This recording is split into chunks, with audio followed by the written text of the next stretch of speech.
Well, kia ora koutou everyone, welcome to this meeting of the Mosgiel Taieri Community Board. Nice to have you all with us. Unfortunately, due to these COVID times, we're all zooming in, so we're doing our best to get the sound and video as clear as we can. Bear with us if we have any technical issues. So let us get underway. This evening we do not have anyone for the public forum and we have had no apologies. May I move that we confirm the agenda, please? Yeah, I'd just like to, if I could add a couple of items onto it, Madam Chair. What are they? I'd just like to move that the board, the Mosgiel Taieri Community Board, acknowledges Queen Elizabeth II's platinum year. And I'd also like to move that the Mosgiel Taieri Community Board make a donation to the Tongan Relief Fund, and I would suggest 2,500.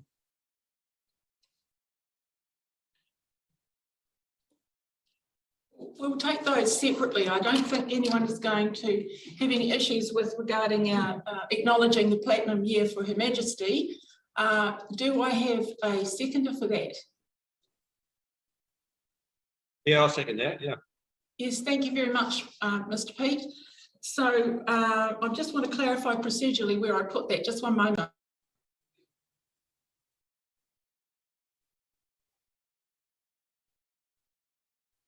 I'm just going to, I will take a short adjournment to make sure I get this motion in the correct place. We'll just need to.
Thank you, everybody. Apologies for the delay. We just wanted to make sure we got that right. So the advice I have is that we would confirm the agenda and then acknowledge Her Majesty's Platinum Jubilee year.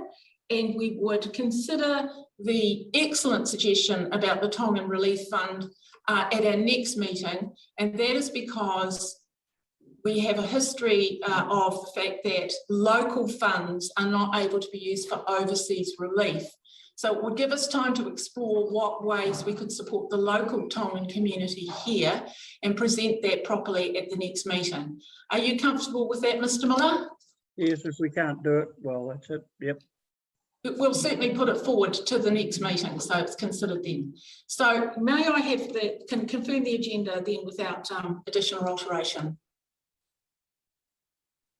Yeah. Thank you very much, Philippa. That's agreed. Now that we have commenced the meeting, I just want to also acknowledge Frederic Gulcher, who's here visiting us from the Otago Regional Council. Frederic is the team leader for media and communications, and will speaking to us later in place of Julian, who was unable to be here this evening. So now's a great time, Mr. Miller, for you to move that motion again about Her Majesty. Yes, I move that the Mosgiel Taieri Community Board acknowledges Queen Elizabeth II's platinum year. Thank you, and I believe Mr. Peake seconded that. Is there any discussion? All those in favour? That's agreed. It would be helpful if you could put your hands up for me, and I'm trying to watch about 6 screens at once, so if you could put your hands up, that would be excellent. Would you like me to deliver that? Pardon? Would you like me to deliver it? Deliver it where? To the Queen.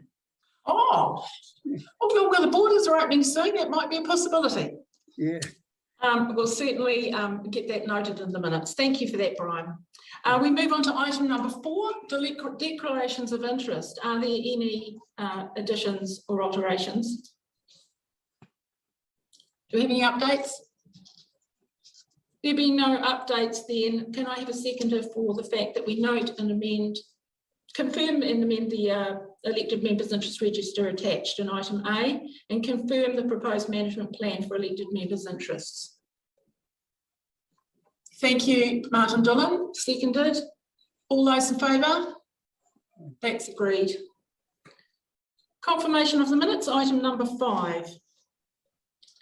I'll move that we confirm that the public part of the minutes of the Mosgiel Taieri Community Board meeting held on the 10th of November 2021 is the correct record. Do I have a seconder? Thank you, Mr. Pete. I just want to make a little comment with regards to the community plan. It's no big deal, but the alterations don't seem to have been made, i.e. the population figures that I think Martin asked for, and my phone number wasn't changed. So if you want to change, it'll be back to something else in another 3 weeks anyway, so it doesn't matter. Well, thank you for that. That's helpful. We'll just make a note of that and deal with it when we get to the community plan later. And the other thing, just very quickly, just a thank you to Jenny Lappin for the early production of the minutes, which came out about 10 days after our meeting, which was very, very helpful, and much better recording of the minutes for the information that was discussed. So just a thank you to Jenny there, please. Okay, thank you, Brian. Are you still happy to be the seconder then? Yeah. Yeah, okay. So given that we will just move those points that Brian made up to discussion under the community plan later, are people happy to confirm those minutes and agree? That's agreed. Okay, now's our opportunity to introduce from the Otago Regional Transport, Frederic, and I believe you have a colleague here, Abby Chamberlain, as well. Yeah, thank you. Hi, Joy. Hi to the board. Yes, so I'm Frederic, and I'm joined today by Charlotte Flaherty as well, who is our new Public Transport Communications Advisor, who's just started this week. And who has already been talking with Joy about some work we can do with the community board. And also, yes, Abby Chamberlain, who's our implementation advisor and who's been on the ground with some of our school services changes. So she'll be here to answer any kind of operational questions that you might have. And so, yeah, today we're going to update you on the school services and also a little bit on Dune Street, and then open for questioning for all three of us. So in terms of school services, so if you, just a quick background, Otago Road Services that ran a number of the services last year closed last year. Some of these services, well, they were not able to be replaced, and that led to gaps in connectivity for some students, as you know, from your community. And we have been working as quickly and as well as we can in the last couple of months to sort out some of those gaps. We haven't been able to replace all the services. We've made tweaks and route extensions. For your community, that's been a lot about transferring students through Green Island as the key transfer point and providing overflow services. We are monitoring how this is going. Abby has been down at Green Island quite a lot this week, just trying to help students. And Abby, if you're around, maybe you could just give us a wee little snapshot of how that's been going. Yeah, thanks, Fred. So I've been down in Green Island in the mornings and some afternoons every day since the service started, and then as well at Kings and Queens High School in the afternoon, just making sure that the connecting service that we have from the city out to Green Island goes well. The first few days was a little bit of a slow uptake as people weren't aware of it, or the first few days back and parents take their kids to school kind of thing, but definitely has picked up in passengers over the last few days, to the point where we've had to actually put on an additional service for that connecting bus from Green Island to Kings and Queens. If he leaves his car and trailer there, I'll do it as soon as this, but I don't know what time. Dean, you're on. Sorry, yeah. I was multitasking, sorry. Well, you need to mute yourself, please. Thank you. Yes, so what we've had is so the bus that we call the 40C, which used to just be an afternoon service running through Centre City, we have also made it a morning service and extended it out to Green Island, so that provides that direct connection from Green Island into primarily Kings and Queens high schools. And so we have now a duplicate bus running for that in the morning, giving capacity for up to 90 passengers. And then in the afternoon is the same. We have that duplicate service running as well. In terms of the other kids going into town, not using that direct service to Kings and Queens, lots of them are transferring using the 77 service, so Mosgiel to City, which is going really well. I know you might have seen in the media there were a few bits about people worried about overcrowding, but we're monitoring that with the bus companies, and have this week also managed to secure additional overflow services, so duplicates of the existing trips, which we're running in the afternoon, which has gone really well, at least the last few days. So we're quite happy at being able to secure that at short notice. Overall, it's going quite well. I think people are adjusting to the change. It's good, but I think it's not quite the same door-to-door service as people might have been used to from Otago Road Services, but overall good feedback from parents and kids while being on site as well. Thanks, Abby. I think Councillor Houlihan's a question. Thanks, yes. You said Green Island, is there any reason why you don't go through to Mosgiel? At this stage, it's not something that we were considering with it having the direct extension of, because that would require the 77 diverting through to Kings and Queens, which is more than just a minor route extension. So our council at this stage has only approved minor tweaks to the network. We are still investigating with the schools if there might be a different solution available specifically for Kings and Queens to get to Mosgiel in a more direct fashion without having to use a 77, but nothing finalised yet. Could I ask how long you've known of the Otago Road Services closing? We were first made aware in December, and then Kaikoura Valley College spoke to us initially about making a change for their school, and then early this year, Kings and Queens got in touch with us, as well as couple of community boards, I think. So yeah. Is there any reason why it's taken so long to get something up and running?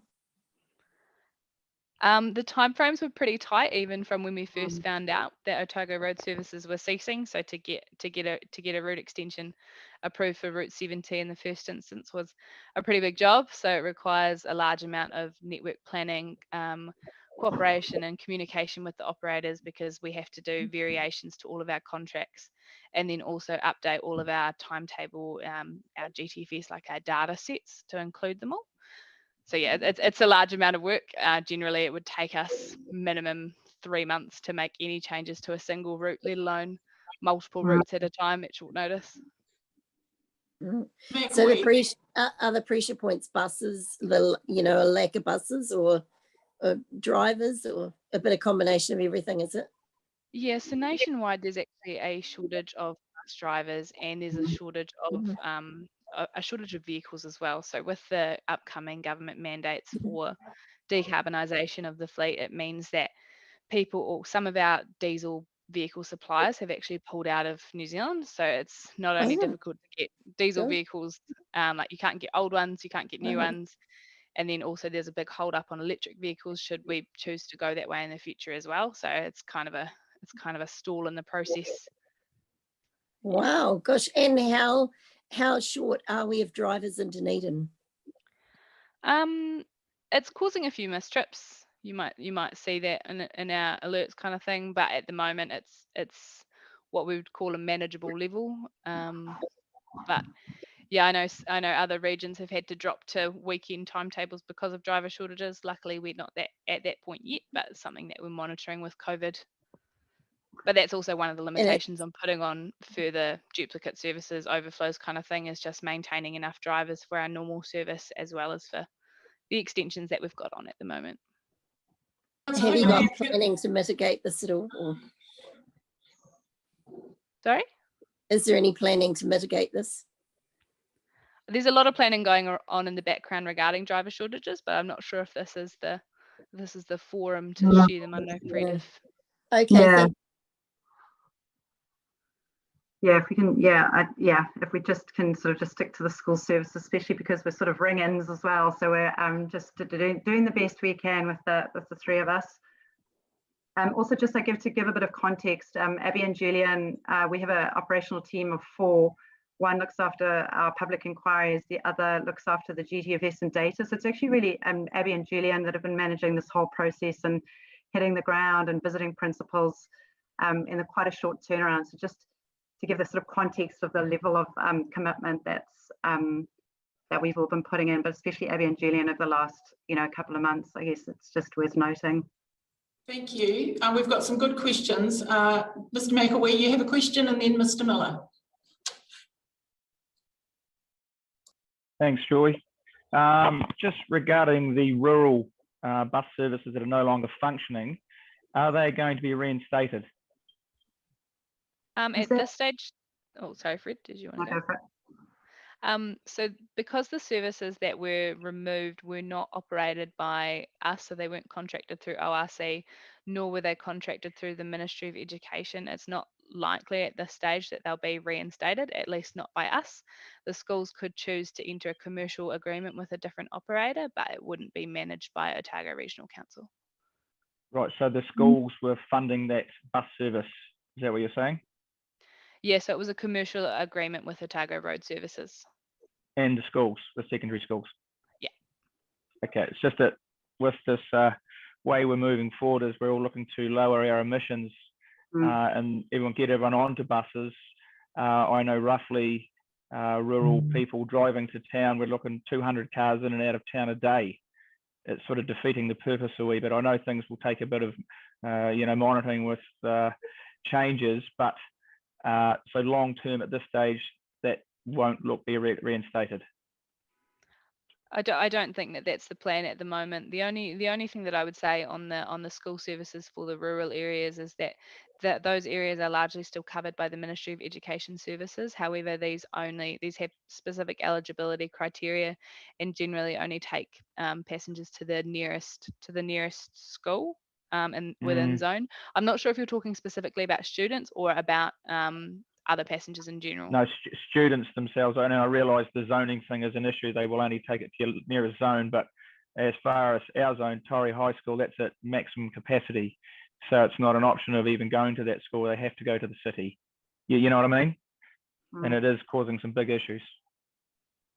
Yeah, and okay. Just to also let you guys know, we are picking up with the Ministry of Education, so we're connecting in with them. We've got we'll be starting weekly conversations with them, just to also give them a good understanding of what's happening on the ground. So that we can sort of target some of that. And you know, and also as an organisation, as an operator, we are obviously constantly looking at the network and how we can review it and how we can extend it. So, you know, the more that we work with you guys as a community board, we can start to, you know, fill in the gaps. But it can take a long time to add routes and change routes and replace routes. Okay, I wish you luck. I'm conscious of time, and we've still got to hear about Dean Street. But Mr. Miller, you had a question just before you start, Ron.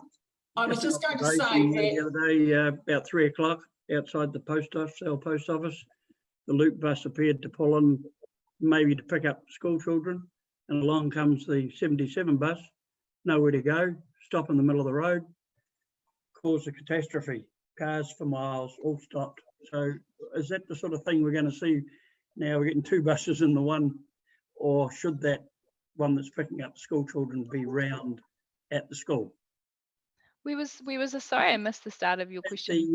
The old post office there, where the post office used to be. In Mosgiel? Yes, sorry. Yeah.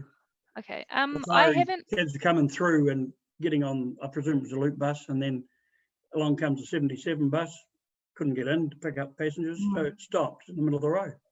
And of course, I know that Julian has been out on site checking some of these things and made note of the bus stops and the buses coming at various times across the network with the increasing numbers of having like duplicate or overflow services.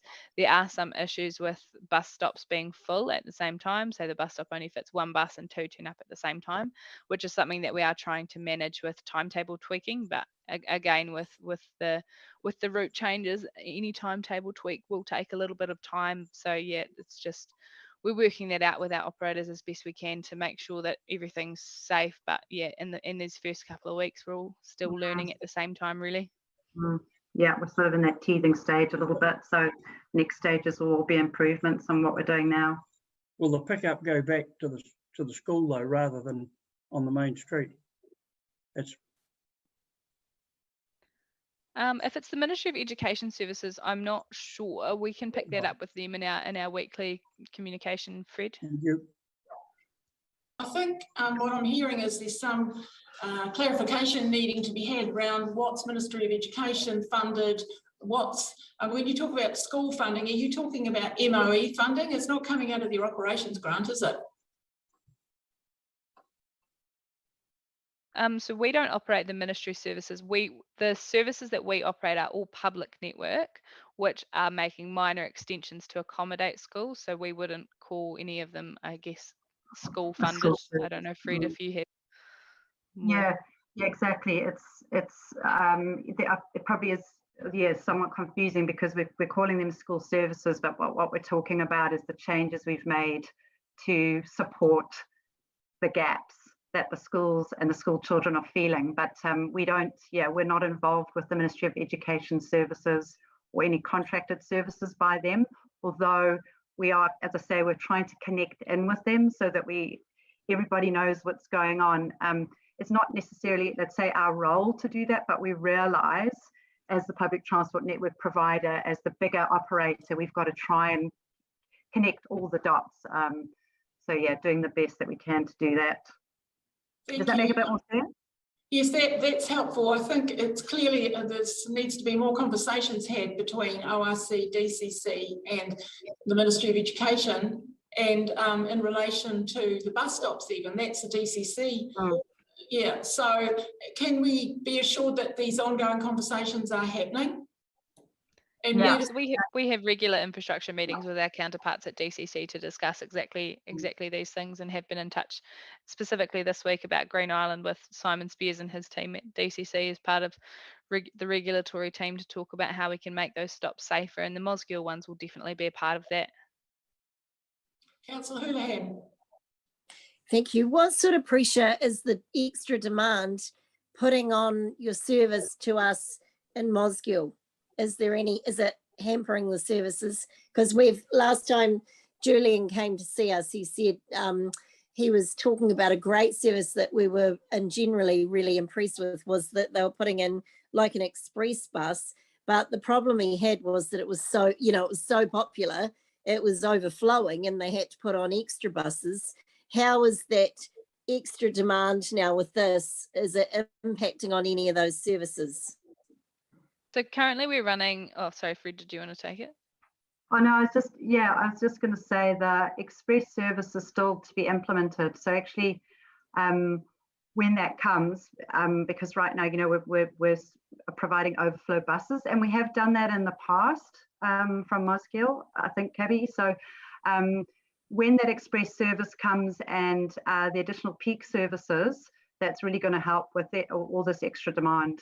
And until that point, we will monitor capacity and make sure that there's overflow to pick up anybody left behind in the first service.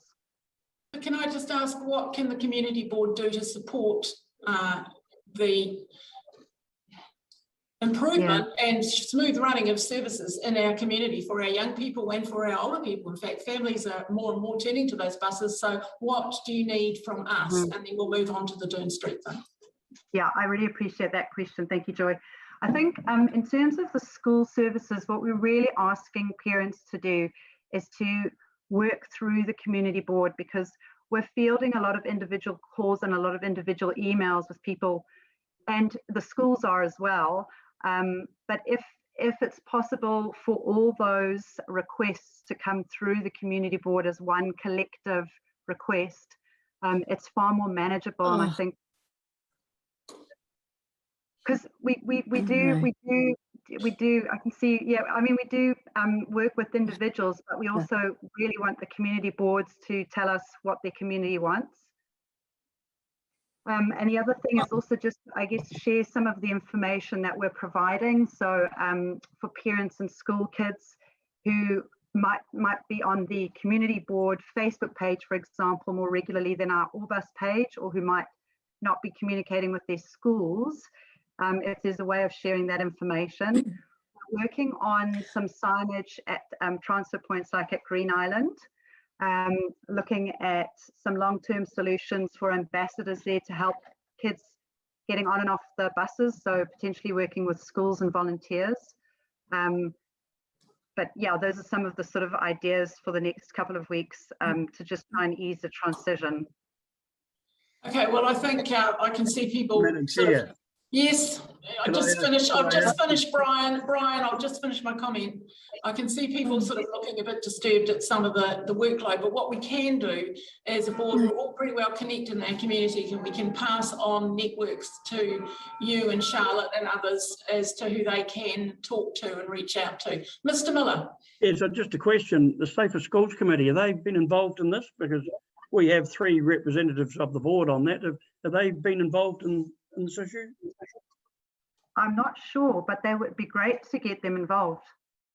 Yeah, I can see a major problem if it's put out the way you worded that. I'm not sure whether you meant to say it that way, but that sounded like, if I heard you correctly, that people will come to us with their concerns about the bus service being cut, which, would put a lot of, we could get a lot of calls and contacts that we couldn't, there's no answers we could give them because it's being handled by ORC. So I think that would be a bit unfair, because if we have people contacting us, we'd be then diverting them back to you. I think it's great. We could use I can't say, but I think it seems to me that it'd be a good idea for us through our channels to say, oh, the system's set up or whatever, that's fine. But certainly to tell people to contact us if they've got concerns about the bus service, I think would be very unfair. And I must say, I'm wondering why the express service still hasn't been started. I mean, Julian's great. He's been amazing. But last time he was here, which was quite a while ago, he said, we asked him that same question.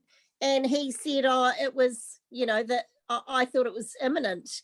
But to hear you say today that it still isn't in action is really disappointing. And I mean, I'm saying this as a city councillor who we are getting a lot of, there's so many roading options that are being considered now. And part of that, a lot of it is to try to reduce the transport, the cars that are coming from Mosgiel. And this talk of making our one-way, two-way and all this sort of, which I think is ridiculous. But well, Councillor Houlihan, can we just, we need to keep moving. Can we just let Frederick answer that, and then we're going to move on to the Doon Street discussion. Thank you. Yeah, thank you. No, I appreciate what you're saying, and I think probably I have phrased it wrong. Is that we definitely want to keep hearing from community boards who are well connected with their community. So yes, we will still field calls and public inquiries and still work closely with the schools. Schools are actually really key for getting information out. But if you can keep telling us what your community needs, because you're right, you can't answer the operational detail. So we would continue to do that, but we want to keep in touch with you and hear from you what it, from your grapevine, let's say, what it is that your community wants. And then I guess just in response to the express service and the peak service, we have had all hands on deck dealing with the school services changes, and that because we're a small operational team, that resources do get moved to where there's the greatest need. And so that's one of the reasons, but also because of these changes, we really want to understand the data and how that feeds into how that express service and peak service will work. So rather than introduce something that we may need to change because the organic growth shows something different, we're really monitoring this and seeing how that can feed into how that service will work. Thank you, Frederick. Do you want to just update us on your Doon Street proposal now? Yeah, thank you. I'll just pass on to Charlotte, who's been getting to grips on that. Hello, everyone. Am I too loud? I sound very loud. I'll be quick.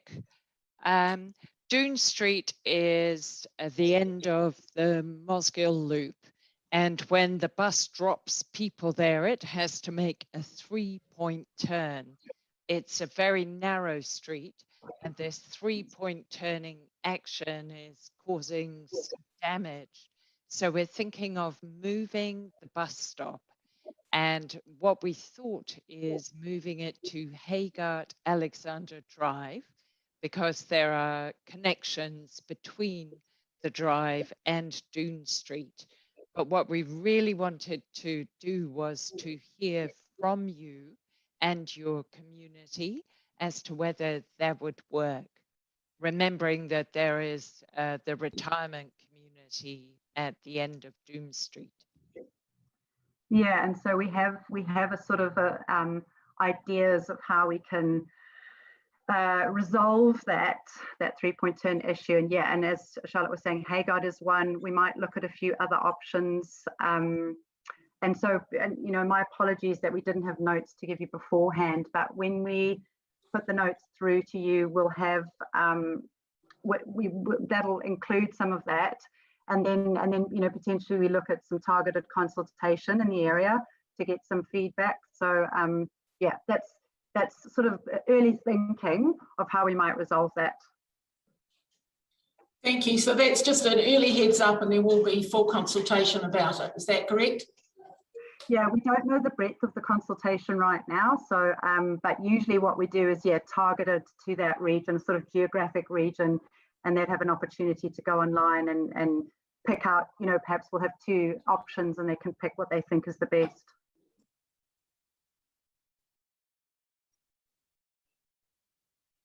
Mr. Pete. Yeah, thanks. Just with regards to the Doon Street, I think it's a very good idea to go to Alexander Drive, but as you say, consultation would be quite vital because the access to the retirement village there are 2 accesses to the retirement village off Alexander Drive. The only issue that you will have, which was raised at our last meeting with Julian, the bus stop parking areas. There will be no way that you could park a bus and the traffic could go past the buses 2-way, or even probably 1-way in some cases. So that is a major issue that you'll probably have to address for Haggard Alexander Drive. And the other issue is, and I think Martin's raised this a couple of times, is the pedestrian crossings, which there are none on Haggard Alexander Drive. Thank you, Brian. Yeah. Are there any other questions? Thanks.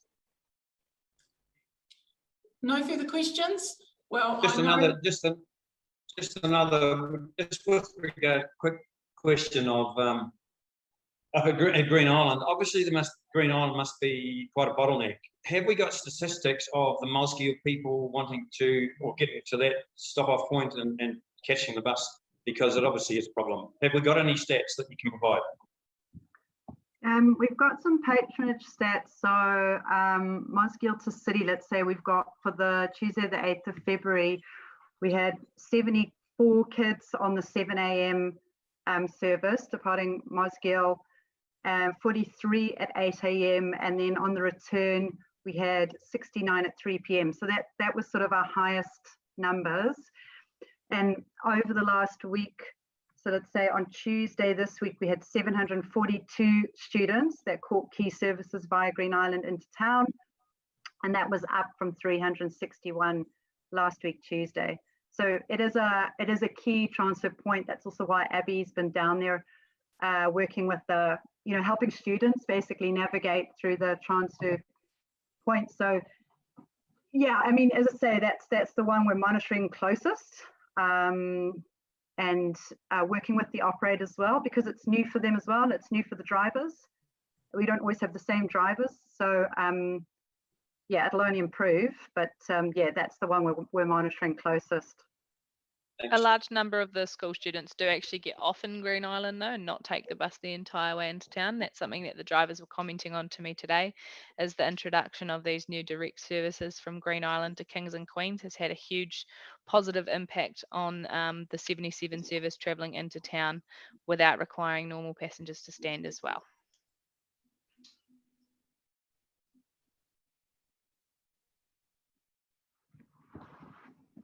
Good. Any more questions?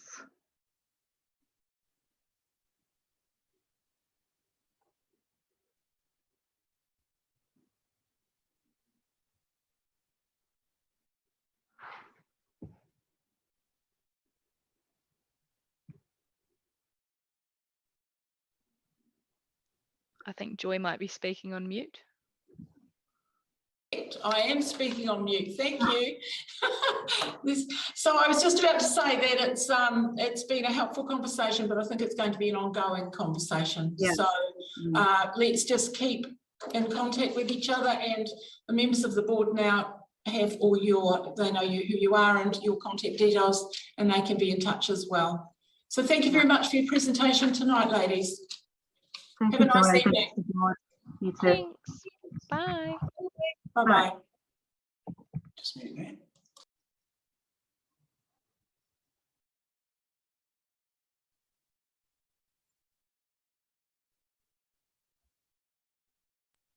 Next item on our agenda is item number 7, the Governance Support Officer's report. Are we happy that we note the Governance Support Officer's report? Yeah. Thank you, Philippa.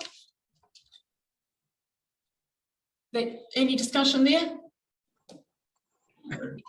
Yeah. Okay. I'll make a comment there. Yes, I've moved it. Philippa seconded it. So comments, Mr. Miller? Yeah, just on that firewood issue. I don't know if there's any still left. Anything like that left lying around. It's probably been nicked a long time ago. But I'd make a suggestion then. I'd like to ask the Rotary Club if they'd like to actually put it into bags for us and drop it round to the food bank, so the food bank could actually distribute it to different people rather than one family getting it all. I think My apologies, Brian.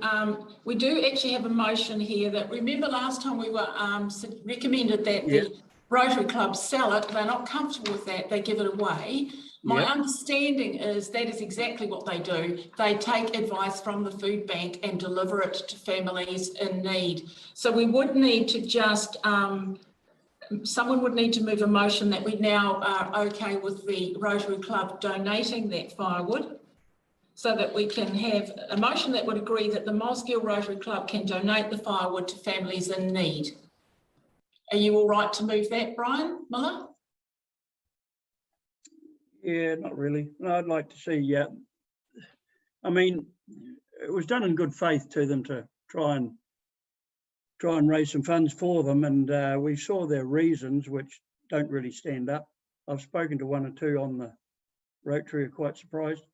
But I think I'd like to see it go back to the food bank and they distribute it. I mean, a bag at a time to people rather than a whole lot to one or two people. I think. Well, that's what I'm saying is that their current position is that is indeed what they do.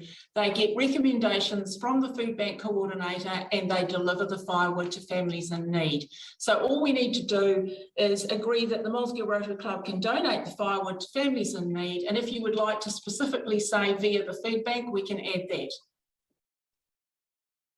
Is anyone prepared to, Philippa? Yeah, I'd like to move that they can donate it to families in need. I think it's a great idea. Seconder. Thank you, Martin. Any discussion? All those in favour? Against? Oh, that's agreed. Thank you. Right, we're moving on to the naming of the new road and just a question, Chair. The project fund, the balance is 10,000. Is that correct? Yes, and that's coming up later, I believe. Yeah, I know, but the balance is 10,000, is it? Yes, it is. Right. Yes. Yep. So we're moving on to item number 8, and you'll have that in your papers. I need to tell you what page it is. Oh, actually, forgive me. I think have we covered the correspondence that came? Just one moment while I clarify something.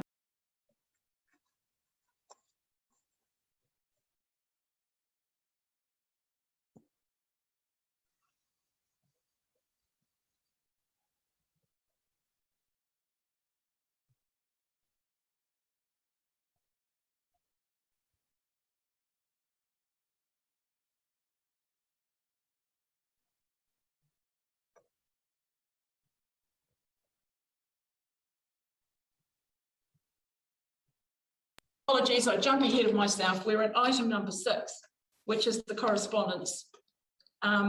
You'd see in your papers that we sent a submission on the resource consent. And you'll see on Appendix C, there is a submission in from Taieri H Connect. And you also had an email sent out from Dr. Richard Muir from St John in support of that security lighting issue. You'll see in your papers that they have had some issues around vandalism, breaking of the windows, the newly double glazed windows that they've put in. I went and had a meeting with them, and I've since had Peter McGruder from Parks come, and they have agreed to alter the lighting on the corner of the library where the new roof was replaced with better, higher quality lighting angled at a much more suitable angle. And St John have agreed to put in some security lighting over their doorway and on the corner of their building. However, my understanding is that the Taieri H Connect would prefer to have another light further down that area and are seeking our support regarding that.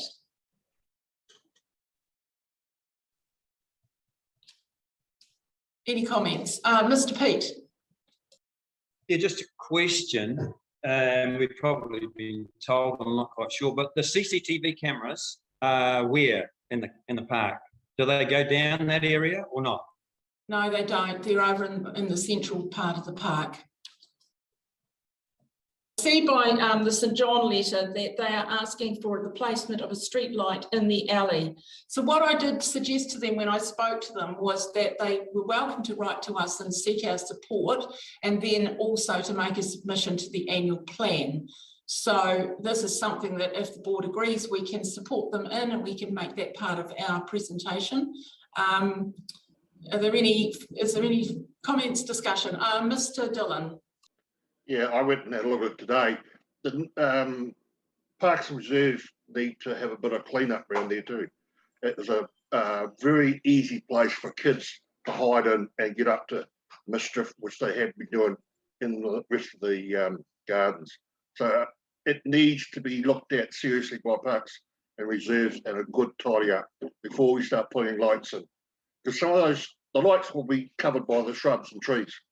So that needs to be done first, and then look at the angle and where the light needs to be. Mr. Miller? Yeah, I'd like to support Martin on that. I've actually spoken to some of the residents around there, and they tell me that it's the daytime that's the issue. And exactly as he said, it needs a good clean tidy up where they hide amongst the scrub and things. It doesn't seem to be a concern at night with the local residents, but it's more a daytime issue. But I certainly support Martin's words on that. Thank you. I'll just add to that, and then I'll get to you, Philippa. There has already been some shrub trimming, not particularly, I don't think, in that corner, but there have been concerns from residents around the park, and Parks have gone in and done an excellent job at trimming shrubs, and I believe they're going to be doing that in the shrubs around the Seddon Park basketball court as well. So I think they're quite open to that, and we could get some feedback from Scott in a minute, but I'll just see if there are any more questions before Scott responds. Philippa Bain. Yeah, my question is, do we know who owns the Age Connect building itself? My understanding is it's St John, and they lease, it's a joint thing with Age Concern and St John, and they lease the section for Taieri Age Connect. I think that's the case. Right, so the Age Connect aren't keen on erecting their own security light on their building? As I've said, St John have already said, if you have a look at their letter, they've said that they, St John has agreed to the placement of a sensor light above the entrance to the building and a security camera and a sensor light at the northwest end of the building. So they are doing what they can, and I think they're just asking for one more light in the alleyway itself, not in the actual. But if there aren't any other questions, and then I'll get Scott to speak to it. I think a sensor light as well, not a permanent light, but a sensor light, one that automatically comes on with the body heat rather than have a light burning all night. I think one that was a sensor light would be, if there's one to go in, I'd suggest. Yeah, I believe St John are going to do that, so thank you. Okay, I'll just get Scott to comment. Thank you, Madam Chair. On the Chair's advice to Age Connect, they put through, I understand they put through a fix-it request for trimming of the vegetation, which staff have been to have a look at with contractors, and that's programmed into the system. And yeah, as for extra lighting, that's sort of outside of our budgeted work plan. So that if it was to be Parks that installed it, or council indeed, that would have to come through as an annual plan request. Okay, is there any further comment then? I think if the board's happy, I'll just go back and continue to encourage Taieri Age Connect and St John to make a submission to the annual plan if they still feel that they would like. What's the board's feeling on any further comment? You happy with that? Okay, there's no feedback there, so that's what I'll do. Thank you. Okay, now we are moving on to, if I get the right page, I think we're on the street naming. 30. Page 30. What was that? Page 30, the naming of the new road, and it's item number 8. Page 30 in your papers. You can see The explanations and the maps have been provided for us. They're recommending Telford Street and Putty Lane as their proposed road names. Has everyone read the background documents? Is there any objection to those names? Excellent. Oh, Mr. Dillon. Yeah, Putty Lane is too close to Putty Alley. That occurred to me as well. I wondered if anyone else would raise it. Has anyone else got concerns about that? Councillor Houlihan does. All right, let's have a, so. Yes, I thought the same when I saw it. It's too similar. Okay, so let's take the first one. Are we all comfortable with Telford Street? Everyone's in agreement. Excellent. Moving on to Putty Lane. The other option was Daffodil Lane. So are we suggesting that the board favours Daffodil Lane? Those in favour of Daffodil Lane, please raise your hands. There's 2 people. Those in favour of Putty Lane, I guess that's everybody else. So it looks like we're going with Putty Lane. Thank you, everybody. We'll note that in the minutes. Now we're on to. Oh, well, can we move that? Who would? Philippa will move it, and seconded by Mr. McElwee. Thank you. And we've already had the discussion, so that's all agreed. That was carried with 2 against. Do you want those votes noted against? Yes, they do. Do you want your names there? Yes, so we'd like Mr. Dillon and Ms. Houlihan as against. Thank you. Noted, please, that it's too similar to the Puddle Lane. Yeah, okay, we'll certainly put that in. Thank you. All right, item number 9, the community plan, which is on page 43 and following. I've noted the expression about the population. I did make a suggestion. It has been, the number 14,700 has been bandied about in council circles recently in relation to the population of Mosgiel. It's because the census was such a disaster last time that it's been difficult to get a figure, but I know that that has been used in some council papers, so we can ask again to just try and get clarification to put that in. In our last board meeting, we also mentioned about the stormwater going into the Silver Stream and the Outram Flood Protection Plan. That will need to go into our submission for the annual plan. Are people okay with that? Do I need to move that? Excuse, I have to step away from anything to do with the annual plan. Please note that I'm stepping away from that. Councillor Houlihan is sitting back. Yep. Thank you. Yes, that's noted. I just need clarification on whether I have to officially do that or whether we can just move it. If there's any change, you can move that the board adopts the amended community plan. If you agree on the change. Well, we adopt the amended community plan. However, we're not amending it because we're going to take it forward in our submission and then it will go in the plan. That's what I understand. I might need to ask somebody about this. Just a moment while I clarify.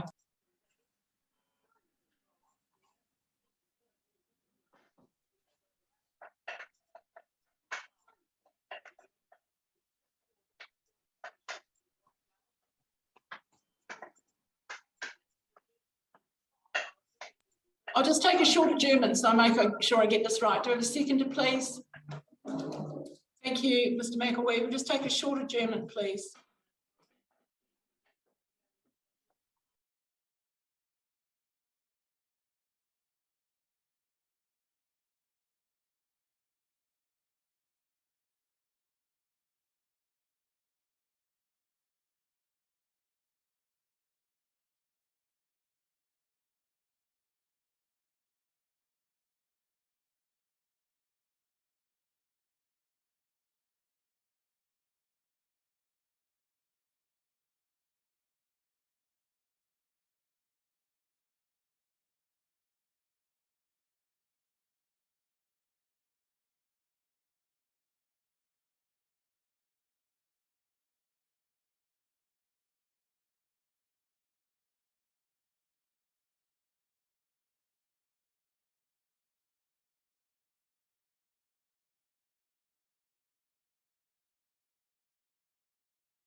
Thank you, everybody, for your patience and for with me and my waiting for the media to catch up on my voice.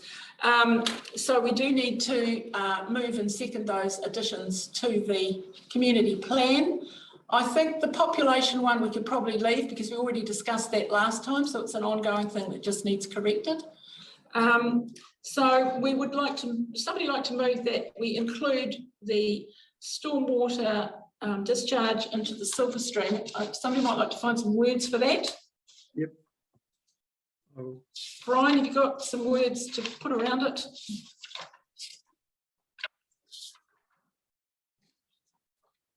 Yeah. They've got to look at taking that stormwater out of the silver stream. That's my issue. It's not improving the environment at all, and I think we need to look at some alternative rather than dumping it into our streams. Okay, so what you're saying is you would like us to recommend that they remove discharging stormwater into the silver stream and look at an alternative. Yes. That is the motion. Do I have a seconder? Thank you, Councillor Houlihan. Is there any, do you want to speak to that, Brian? Miller? Oh, Mr. no, Miller? I just think it's, you know, it's a bit of a third world thing when we're keeping on putting stuff into our rivers and it's the environment that's taking a hammering. There's a lot of stuff that's on the roads, if you have a look around, cigarette butts and dog droppings and all those sort of things that are ending up in our river, and it's not safe because of sometimes it gets that algae in it and it's dangerous for dogs and what have you. Okay, thank you. Yeah. Thank you. Do we have any other speakers? So did I get a seconder for that? I did, didn't I? I don't know if we've moved and seconded Did the we get amended it? motion because we've only just done the amended motion. So, oh, Councillor Houlihan did, yeah. Do you wish to speak, Councillor Houlihan? Yes, I'll just say I agree with what Mr. Miller said, that in this day and age you'd expect better, that, you know, to discharge into the silver stream where you want fresh water, we want, our streams need to be a lot better in general everywhere, really, let's face it. And we are meant to be green. Councillor Houlihan, I'm sorry to interrupt. Councillor Houlihan, I'm sorry to interrupt, but I'm not sure you can speak to this. You can't second it. Because this is going to go be a submission into the annual plan and then into the Oh, TCP. well, if it's annual plan, I can't second or anything. I'm out, No, right? yeah. So we need another seconder. Thank you, Philippa. We've got Miss Philippa Bain has seconded it, and we're back, and Councillor Houlihan is sitting back while we finish this discussion. So the discussion was around not discharging stormwater into the silver stream and looking for an alternative. Are there any other comments? Do you want us to say anything else, Mr. Miller? No, it's right. We'll vote on it then. All those in favour, please raise your hands. That's carried. It's agreed. Thank you. It was unanimous. Right. The other issue was the Outram flood mitigation plan for an Outram flood. Mr. McElwee, do you want to speak to this? Well, who raised it? I think I did. All right, so do you want to speak to this, Mr. Yeah, we've got to get on to this one. It's another thing, Outram's expanding and the flood, getting onto floodplains and all that sort of thing. Can I just interrupt and just ask if you could just put a motion first and then we can speak to it? What was it again? We were asking for a flood protection scheme for Outram. Yes, just put it at that. The board would like to see a flood protection scheme implemented for Outram. Is that what you're saying? Yes. Fine. Do we have a seconder for that? Mr. McElwee, thank you. Now carry on, Mr. Miller. Apologies. Yeah, no, I think it's, I think we're creating our own problem actually by letting more housing go onto the actual floodplain, but we've got to do something about it. So we've got to protect them. If they're prepared to let them go onto the floodplain, then we've got to we've got to protect them, I think, and that's probably a targeted rate, a suggestion of a targeted rate may start the ball rolling. Okay, thank you. Are there any other comments? No other comments? Then I'll put the motion, which was that the City Council explore the implementation of an Outram flood protection plan. All those in favour, raise your hands, please. Against? That's not an ORC issue or a Dunedin City Council Just a issue. moment, can you just a moment, I'll just finish the vote. So we had all in favour and we had Mr Dillon against, is that correct? And Councillor Hurley I was need to sitting be back. noted as I need to be noted as stepping aside. Sitting back, yes, thank you, we've got that. Okay, so that motion's carried 5 to 1. Thank you. Joy, Yes, that motion may be out of line because it's ORC, not DCC. That's just what I asked. oh, So okay. the So motion is not valid because it has nothing to do with DCC. okay, thank you. So, Mr Pete? Could I say I think? Oh no, I have to. Yeah. So what do we do now? Just invalidate it or Just adding to that comment from Martin, some parts of the silver stream are owned by the ORC, some parts are owned by the DCC. The section that is owned by the DCC is from Gordon Road to from Wingatoo Road and almost to Gordon Road, but stopping around Mill Creek. So it is a DCC matter. Thank you. okay, we're just taking some advice on that. I think we can have an option also of submitting to the OIC, but just one moment, please, and I'll just take some advice.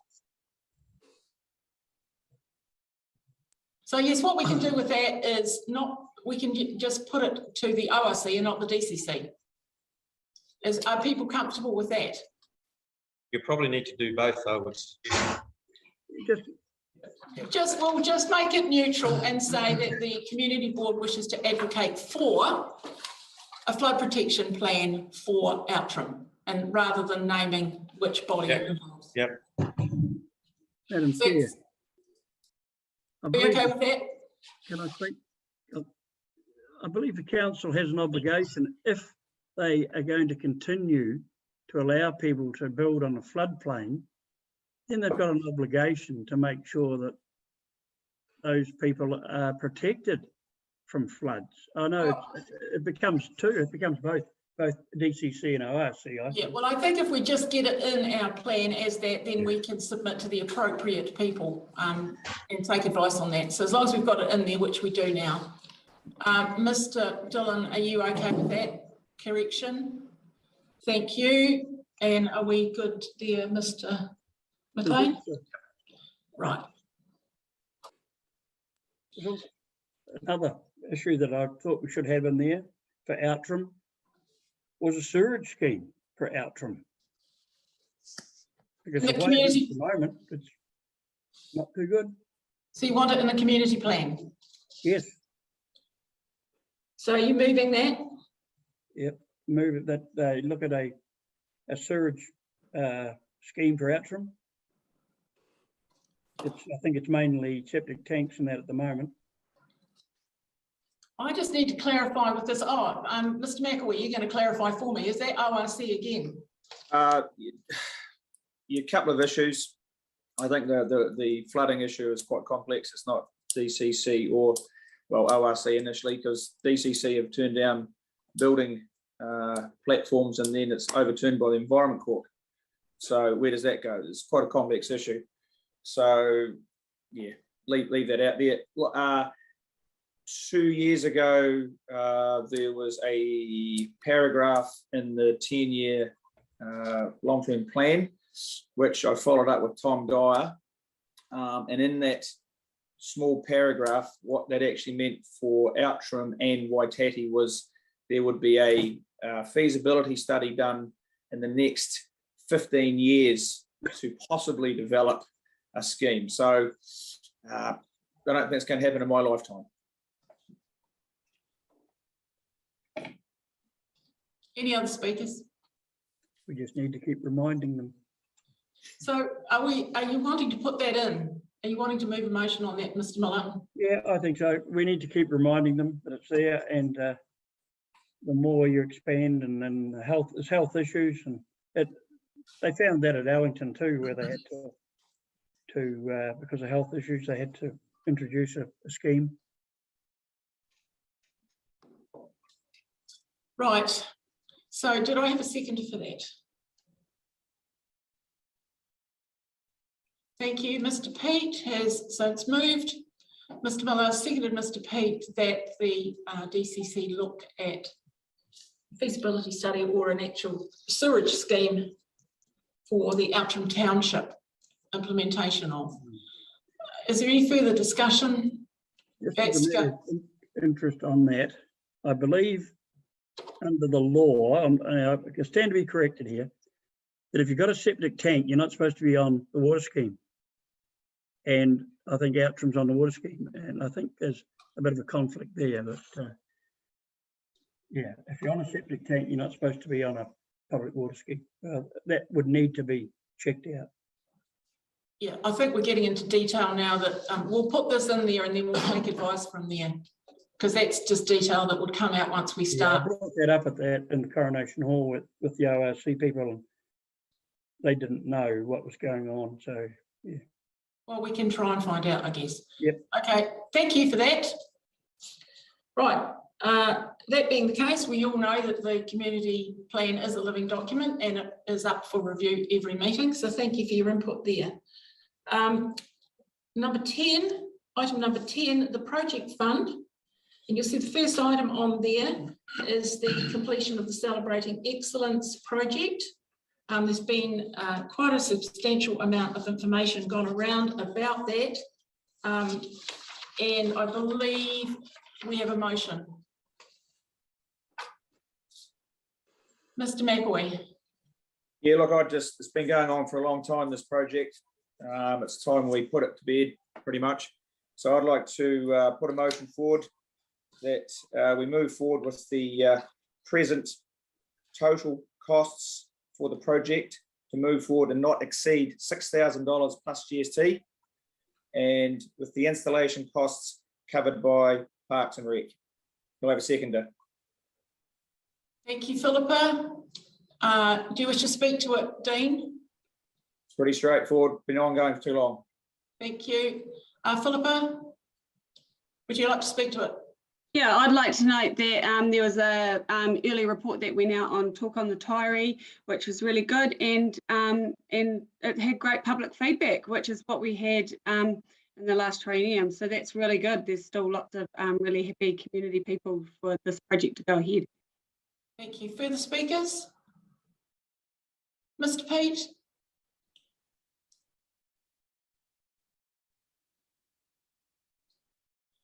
You're on mute, Brian. Sorry. That's all right, I've done it. Brad getting to me. Okay. Just so that I can understand the project a hell of a lot more than what I did in the past. I have some concerns. Now, going back, there's been a lot of work done. That's a good program. I got no doubts about that. However, there is an issue with regards to the criteria. I need to stop you there, Brian. We will not be discussing the criteria. That was already dealt with in the last triennium, and there is no, the discussion we're having right now is the amount of money that we're going to allocate to this project. You've got to move it. And yeah, so we'll put the motion. Those in favour? Are we allowed to speak to it even? Aren't we allowed to speak to it? Right, hang on. They are. Just before you take the vote. Yes, you are. I just had to cut Mr. Pete off because we can't discuss criteria or decisions made at the previous triennium. So if that is just what you want to, if you want to speak about the amount, that's fine, but not about the criteria.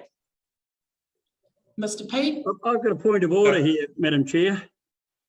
Point of order, Mr. Miller. Yes, because you've been the chair of this committee and all these other things and promotion of it all, should you not be standing back at this time from the chair and the deputy chair taking it over, as you're ruling on what people can say and what people can't say, and yet you have been the chairperson of this committee, and should you not be standing back and letting the deputy chair take this item? Thank you for that. I will take advice on it and get back to you. We'll call for a short adjournment to have a settled down. Thank you, Philippa.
Thank you for your patience, everyone. Given that that point of order was raised against the chair, I'm asking the deputy chair to rule on it, and I will sit back.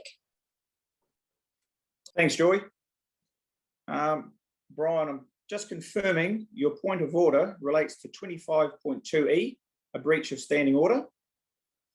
I've considered your argument and I've referred to standing order 19.8, that neither the chairperson nor the meeting may rule on whether there is a non-financial interest. I'm ruling the point of order is out of order and there will be no further discussion. I'm now handing the meeting back to the chair. Thanks, Joy. Thank you, Dean. We were at the point where we had a mover and a seconder for the motion, and we were discussing that motion. Do we need to read it out again, Mr. McLean? You've got it there. The motion is that the board approves or declines the funding to complete the Celebrating Excellence project. No, we've already, no. Up to $6,000. Yeah. Approves the funding of up to $6,000. Would you like to repeat your motion, Mr. McElwee? Certainly, Joy. I'll just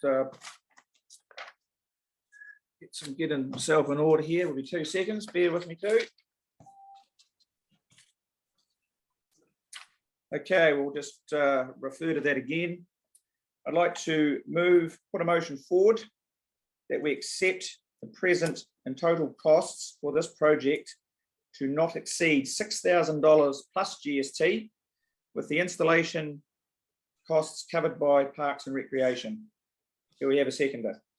Yes, we've covered all that. Thank you. Philip has covered it, and we were in discussion. I was just asking you to repeat the motion just so we could be clear. Thank you. Any further speakers? Mr. Pete? Now I haven't clarified what the amount is. I got 4 different amounts here: 7,630, 5,692, 6,680, and 5,815. So what amount are we talking about? You're talking about as the motion stated, up to $6,000. That is the motion. So in actual fact, total cost is 7,630 to my figures. We're dealing with, thank you. 6,000 plus GST is the motion. Any further speakers?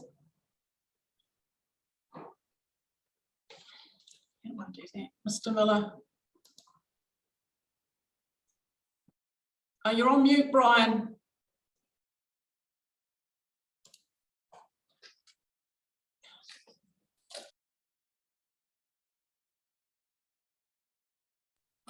Mr. Miller, can you unmute, please? You're on mute.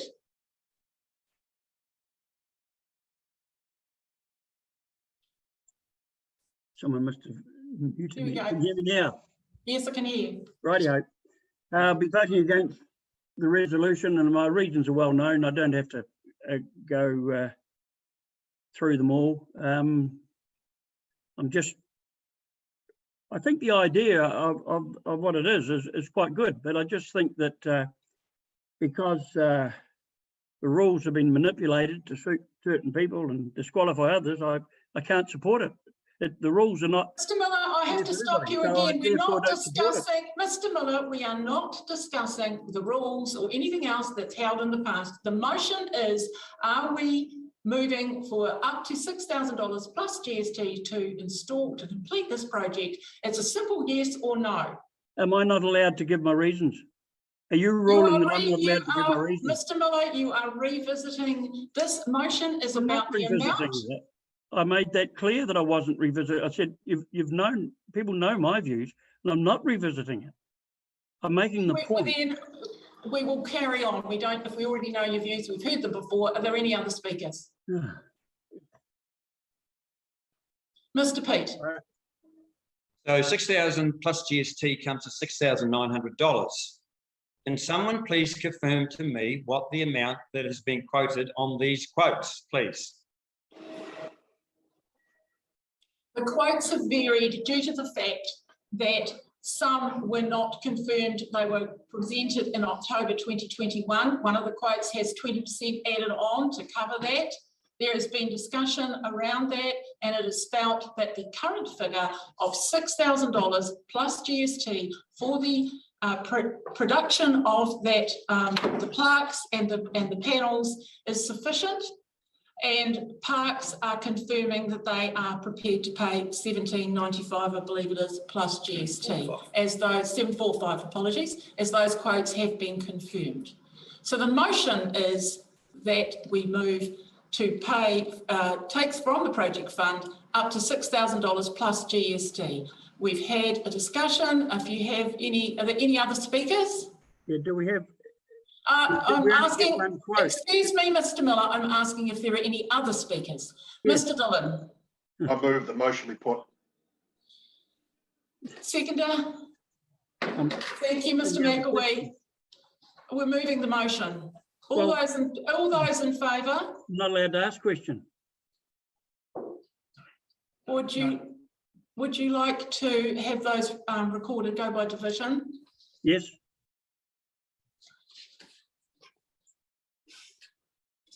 Okay, so those in favour, please raise your hands again. You want to, hang on, Mr. McLean needs to get organised. Just give him a moment to get his division papers sorted. Okay. All right, Mr. McLean will call your name and then you can put your hand up or not. Ms. Bain. That's I. Mr. McElwee. Mr. Dillon. Councillor Houlihan. Mr. Miller. Against. Mr. Pete. Against. Chair. 4.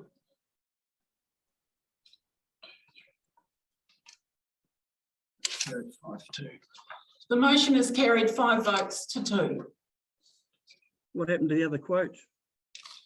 The motion has been carried. We're moving on to the next item. Yep. Excuse me. We're moving on to the next item. Excuse me, I want to move a amendment to that motion, please. You can't. I'm sorry, you can't. The motion's been passed. We are moving on to the next item. I believe that's yours, Mr. Pete. Item number 2. Yep. Well, you've got all the information there.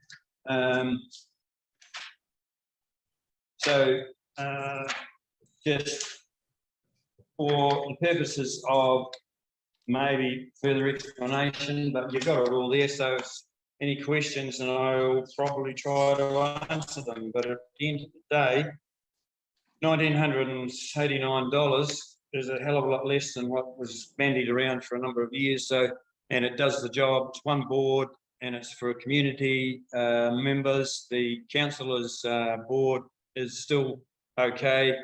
As you probably see from the board, it will last a number of years.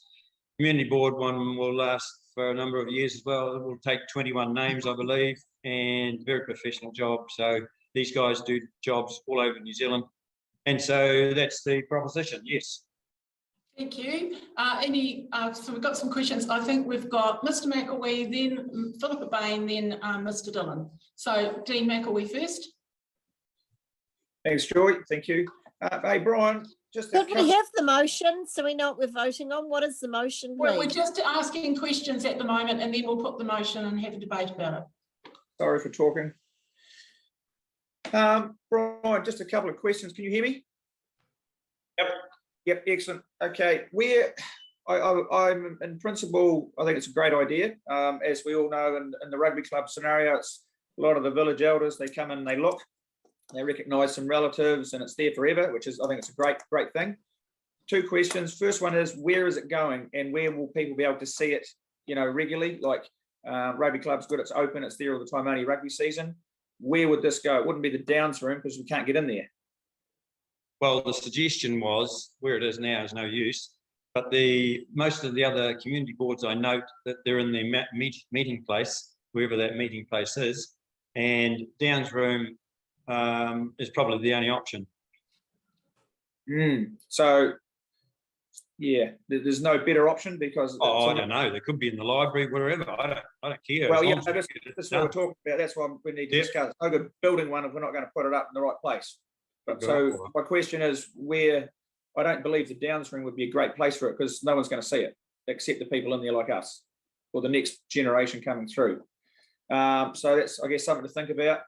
Second thing is the quote. Why didn't we go locally with a quote?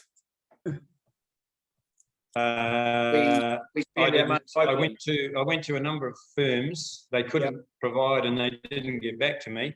And the only one that got back to me with any sort of information was Moller and Young, and they're a very well recognised firm that do notice boards, honours boards, both in New Zealand and Australia. So that was the only reason. I didn't get any feedback from any of the other quotes. Yeah, so I'd be very keen to support it just on the conditions that we know where it's going and use a local contractor. So that's, thank you. Cheers. Bain, you had a question? Yeah, no, sorry, Dean just actually asked my question. Brian, I want to say I do think it's a good idea. I do think it does need to be done. However, especially being a business owner myself, we do need to support local business, not businesses in the North Island. We need to support South Island businesses, and especially in our hometown. So if we can maybe try and look into other options, there's got to be somebody here that can do it. There's got to be more than one or two people. It's not a North Island firm. Can I answer that? Yes, sorry, it was it's not a North Island firm. It's a Rangiora firm, and they do work all over the South Island, New Zealand, and Australia.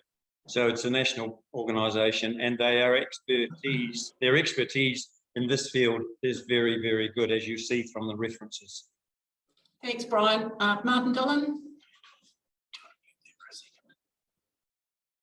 Yeah, probably Dean asked the question about where it's going, because you can't have it in the Downs room because the Art Society uses the walls for their art. Has the library been consulted as to where to go? No, well, I haven't actually been there for the last 8 months, no, but I don't know what their stance would be to have it up in there in the library. I don't know. So that's got to be done first. Logical place. That's got to be done first. Consult with the librarian and the DCC library. Correct? That has to be done first. Any further questions? Yeah. Oh, yes. Yep. Mr. Miller. I don't know why you need another quote. We don't get quotes previous for other things, but I think it was a good effort that you've put in. Where it is now, I believe this is a council responsibility, not a board responsibility. Brian, I'm just asking for questions at the moment. We're not in debate. We haven't put the motion yet, so you can save that for the it's debate. a council responsibility, not ours. Thank you. That's fair enough. Okay, I might just throw to Mr. McLean here and ask him for, I'm just thinking, whatever we do with this, it'll have to be erected in a council building, I'm assuming. So that would take us into operational field. So I might just see if we've got any comment from Mr. McLean. Yeah, thanks, Madam Chair. So the erection of signs and so on, boards such as this, on any council facility, in or on any council facility, would be entirely an operational matter. It wouldn't be something that the board could direct council to do. It could request staff to consider it, but the decision would be operational. So I'm happy to take that back to the General Manager of Community Services, who oversees the libraries, and get his input. But yeah, the decision will be an operational decision. So yeah. Councillor Houlihan. Thank you. Why was it stopped? Because it looks like there's quite a bit of room still for names on that middle panel. Has that been filled up since, or is it still like that? Because if that's the case, there's a lot more room there for names to go on. Why is that not being done anymore, or is it? What? Well, yes, you see, one is councillors and the other is for community board members. And I asked Yes. that question of the quote, and they said it cost more to rearrange the names, putting community boards down below that than what it would be to produce a new board. Okay, well, Oh, so, right. Mr. Dillon, you've got a question? Yeah, who's updating the existing board? What cost is involved in that? My understanding, and Sorry, I can be corrected on this, Mr. McLean may be able to help, but my understanding is that the other boards discontinued theirs. It was only the Mosgiel Taieri Community Board that continued with theirs. I don't believe there are any others in the city for Mosgiel Community Board, for community boards. Yeah, well, that's why I asked the question. What is the cost of updating the existing board? Is that an additional cost? And secondly, the dates are wrong anyway, so I'd like to see that change on mine. But I just need to know what costs are involved in updating the existing board. Existing board, how are you going to do that? Because you need a new board, don't you? There is no board there. You need a new board. No, community board members. Names there that haven't been stopped. It needs updating. Oh, I see. With the number, well, I don't know. I didn't go into that aspect. Well, but I'm sure they could do it because they quote $39 per name. So I suppose you add on $39 for everyone that's incorrect. Yeah, but they're totally different signage, isn't it? Well, might I make a suggestion that there seems to be some general support in the room for investigating this further. There also seems to be some clarification needed about where it would go if we have permission to put it there, and other clarification around which board we're using and what names are on it. So might it be helpful to defer it while Mr. Pete does some further investigations and bring it to the next meeting? Just tell me what you want done and I'll do it, but there's nothing else that can be provided. My suggestion probably would be for Scott to take it to the operations people and see what they say, and see if they say yes or no or whatever, and otherwise you're wasting their time. Okay, Brian, well, he's nodding and he's noting that, so we'll ask Mr. McLean to take that to the appropriate people at council and to convey the outcome of that to the whole board, if everyone's all right with that. And we'll note it for discussion for the next meeting. Okay, thanks everybody. We're up to board updates, and this is item number 11. And the first person to speak would be Keep Dunedin Beautiful, Philippa Bain. I've got nothing to add at this point. We've got a meeting coming up on Monday. Thank you. Friends of Memorial Garden, Mr. Miller. Yes, there's a council staff member who handles voluntary groups has been in contact, and I've put her on to the people involved, so hopefully there'll be some progress made from that. That's about it. Thank you. That's it. Okay. Hawke and Hill, Mr. McAwee. No such thing, Joy. Do we need to take that off our list then? I believe so. With the current COVID conditions and moving forward, I can't see any event, let alone a Hawke and Hill, going to happen, unfortunately. I suspect that if it does happen, it's going to be in the next board's purview, so it won't be anything to do with us. It'll be in October or something. So perhaps that would probably depend if we would be the next board, Joy. There will be a board. So we'll ask staff to remove that off the list then. You're up again, Ms. McAwee, Coronation Hall. No, nothing to report. We have a meeting this coming Monday, and we need to actively start looking for new trustees, as some are looking at retirement. So just if anyone does know anyone that's interested in putting something back into the community, not a lot involved, but the people that are there, have done a great job, but, time's coming short for some of them. So how many more do you need? How many you got?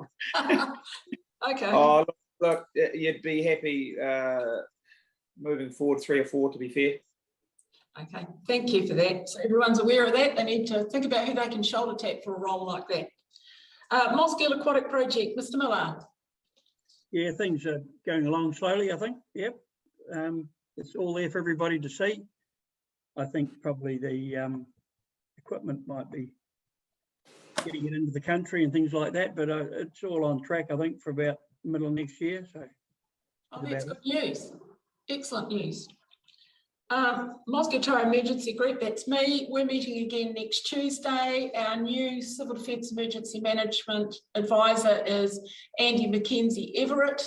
He's a highly experienced fellow, and he's going to be taking the team through a desktop exercise next week. So he's busy. He spent the last couple of months getting to know his constituency and learning a lot about the different hazards and issues around the area, but he's going to be a real asset to our community and our group. So I'll report back in on how that goes at the next meeting. Outram Emergency Group, Mr. McElwee. I think we might have discussed that the local group were looking at purchasing a generator to be positioned at the rugby club. That's pretty much come to fruition. It's just finalising some costs now. That purchase is very close. The rugby club has been upgraded to take a generator for emergency use. So that's pretty much about it at the moment, but the generator's pretty much purchased. And have you guys been in touch with Andy? Haven't met Andy yet, no. I think it would be really good if you could get in touch with him and get him to come and speak with you. Does he took over from? Yes, he has. He's been a major in several armies, actually, the British Army and the New Zealand Army, and he's a very organised, efficient fellow, but he's very community focused as well, and he's very interested in learning the lie of the land that he's responsible for helping with. So I recommend. That'd be great.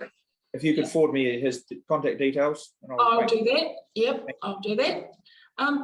Silverstream Plantings, have you got anything to add to your report, Brian? No, you've got the written reports. The only thing I would have to raise at this stage is the tree roots at Peter Johnson Park. They are a health hazard. There are signs at both ends of that area there saying steer clear of the trees, something about you might damage yourself. Now that is not unsatisfactory in my view, and something needs to be done about those tree roots because they're very, very bad. And the recommendation is, I've got a few options to suggest, but in my view, I don't think we have any choice, or the council does have no choice but to do something about them. Mr. Dillon, sorry. Yeah, Brian, can you tell me who is maintaining that planting? Who's looking after it, cutting the grass? Downers have just carried out their clearance around the plants in the last week. They haven't quite finished it. No, they haven't. No, they haven't. You let me finish? Downers have just started to do the clearance around the plants, and they will finish it when the weather's right, they tell me. So within the next few days, if the weather's right, they will clear around the plants, and then hopefully when Code Red or whatever it is called, corrections people will come back and be able to do the clearance of the areas. And we'll be starting our autumn plantings probably in April, March, April, with a plan in relation to the design plans that have been put in place. Okay, well, they haven't done it. They've done the top part, but they've done nothing on the banks. Now you can't see any of the plantings because the grass is so high. The brambles come back. It is worse than it was when you first started. Yeah. My point is, though, is in place a program of maintenance. Yes, there is. But as I said, because of Code Red, will you let me finish, please? Because of Code Red, we can't do anything. They're not allowed to until such time that Code Red is moved under COVID. No, and Brian. Downers have told me that they have done some of the job and they will finish it off in the next week. Right. Well, look, I'm actually very annoyed with this whole project. I was against it from day one of spending 12 grand on a whim because we had no budget. Now it's gone back to where it was originally, and you can't see any plantings. The briar has come back. The red light is a falsified because they are still cutting grass. So that's not the issue. Martin, Hang on, you got to let me finish. Yeah, righto. Yeah. The issue is there is no program maintenance. And I've been on this board since 96, how projects have started and they fall over because no one takes it on. And if you leave it to one person, that person, A, is in Australia for 6 months, nothing gets done. What happens if you don't get on the board next time? Who's going to make the program maintenance? All these questions have never been answered right from day one. Okay, we have a group, Martin. It is not just me. We have 6 on the group, and we've included 2 more people on the group. And we have a plan for maintenance, but as I said just before, we could not do anything because of the code red, or phases 1, 2, and 3. But there is a maintenance. Oh, well, there's no point in going much further if you're not prepared to listen. Sorry.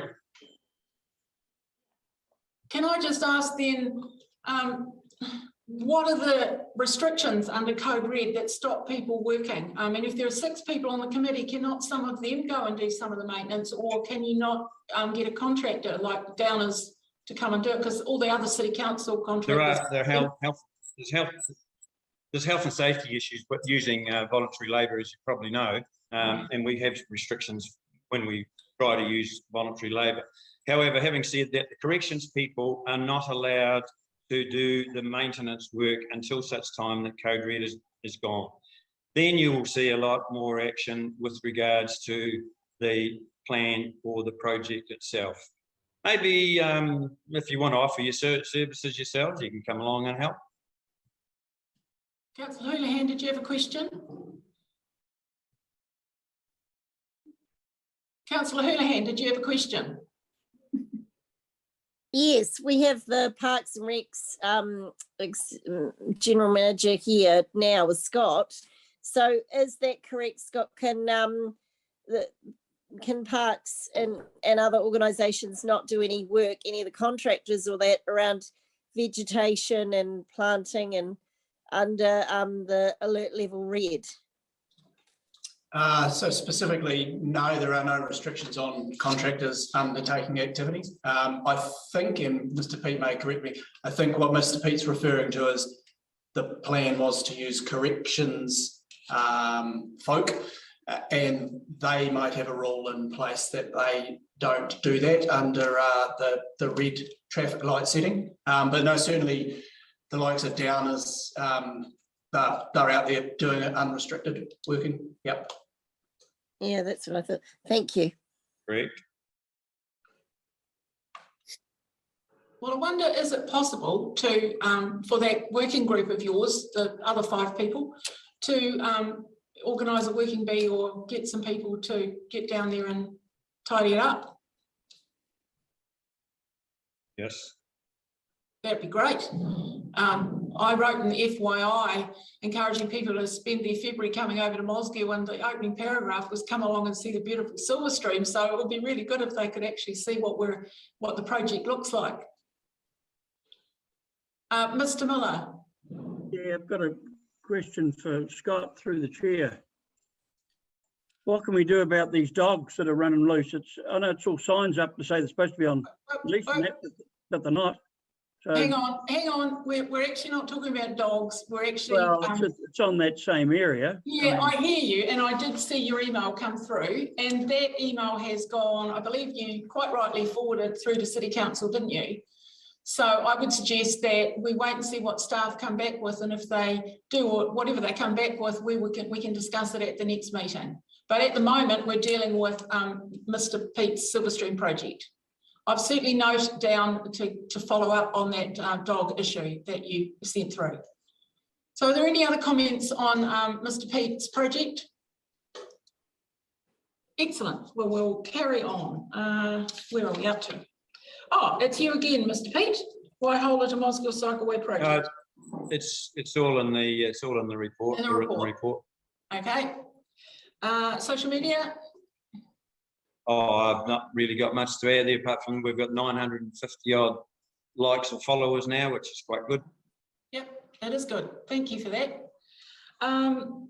And no, generally speaking, we've just had our own individual community engagement. There hasn't been any major events or meetings that any of us have gone to, so there's nothing really to add to that.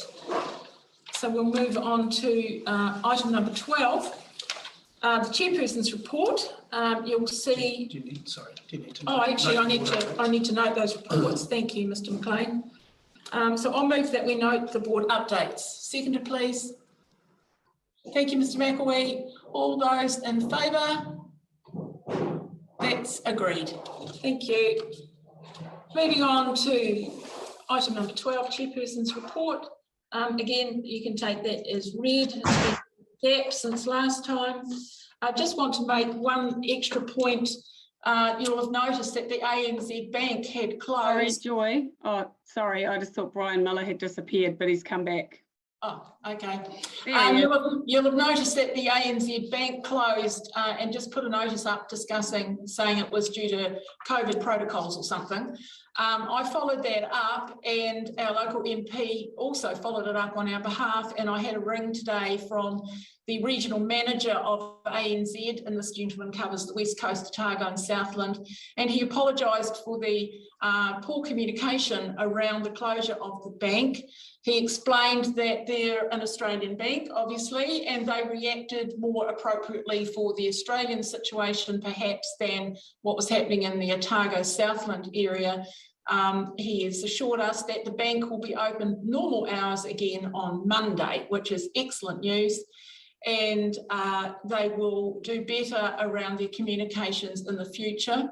He also assured me that that was not a precursor to the bank closing.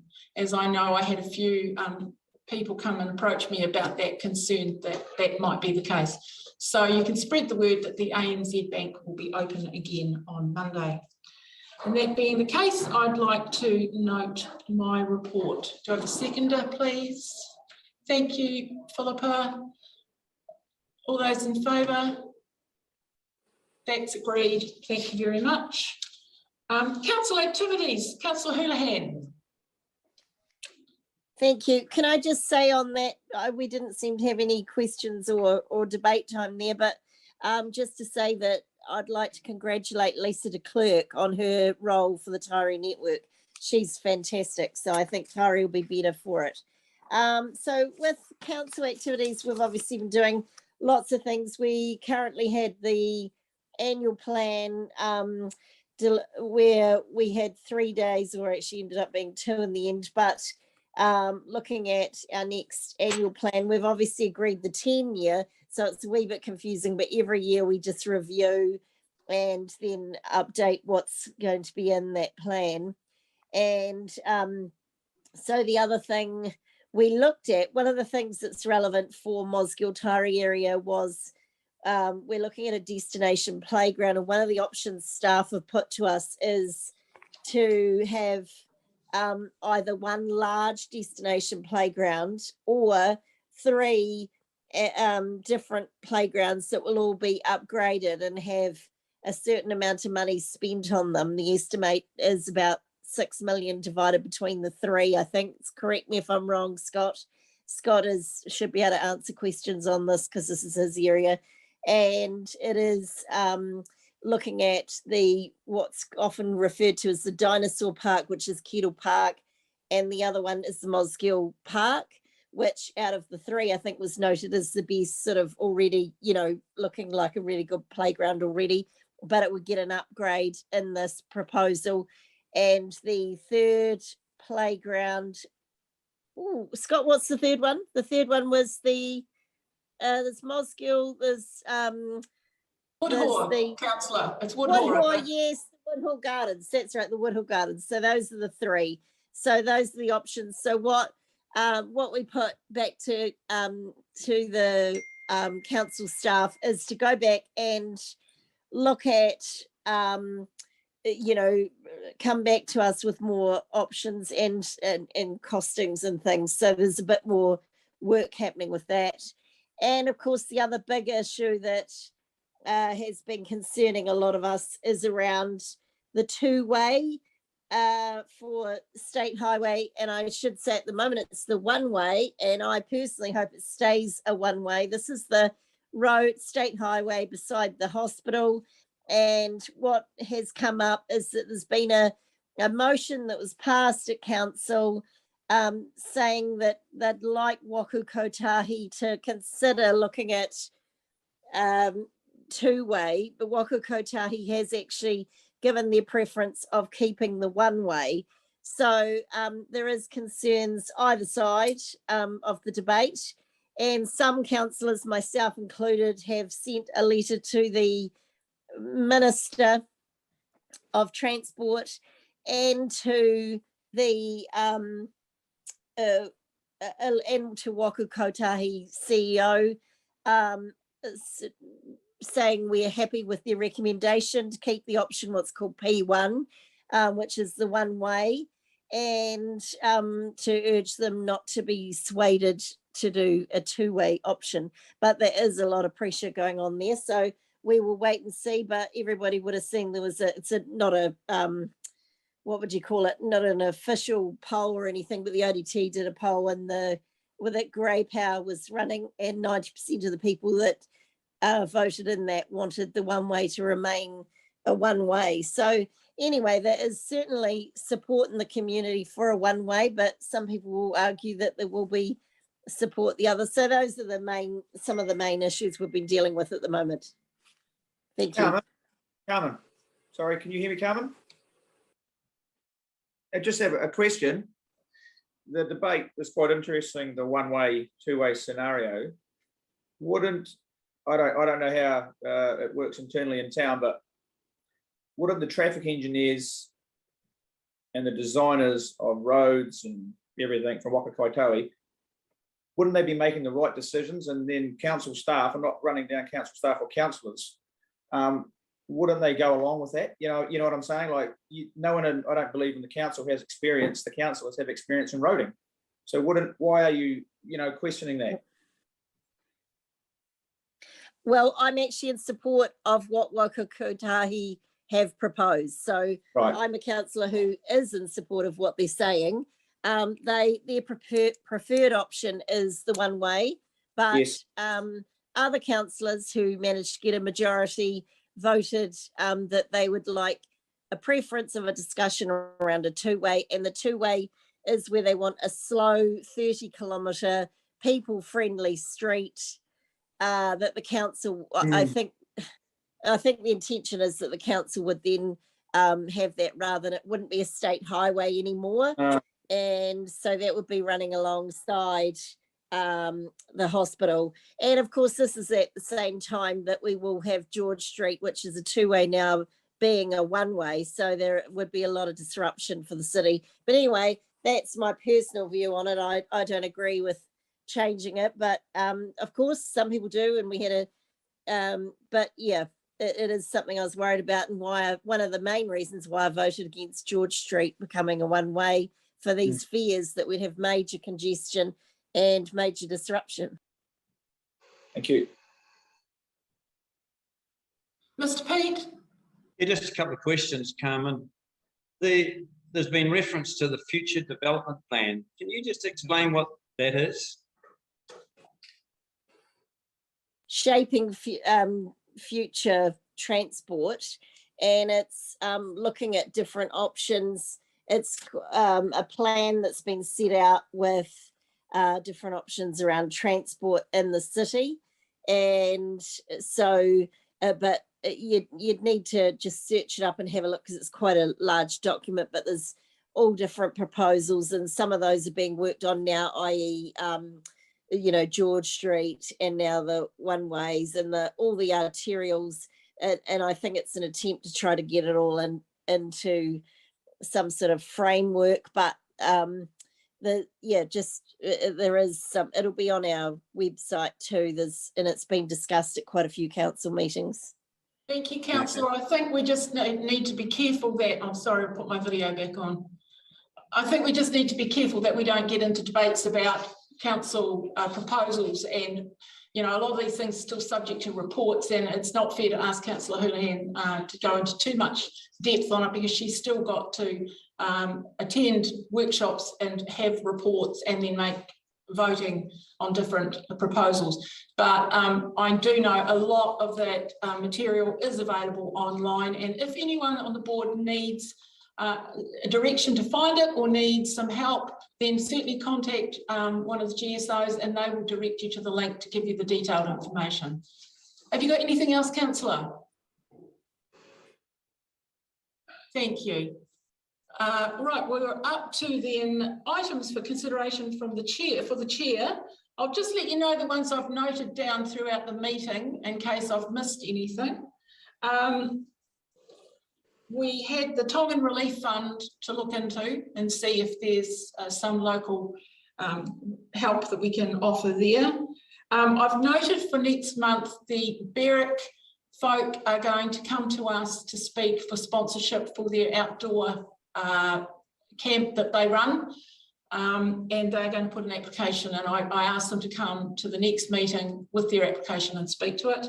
We're also next time going to be asking to look at Otago Access Radio and carrying that through until June this year. And I've got the tree roots for the silver stream. I've written that down as well. So is there anything else that others have?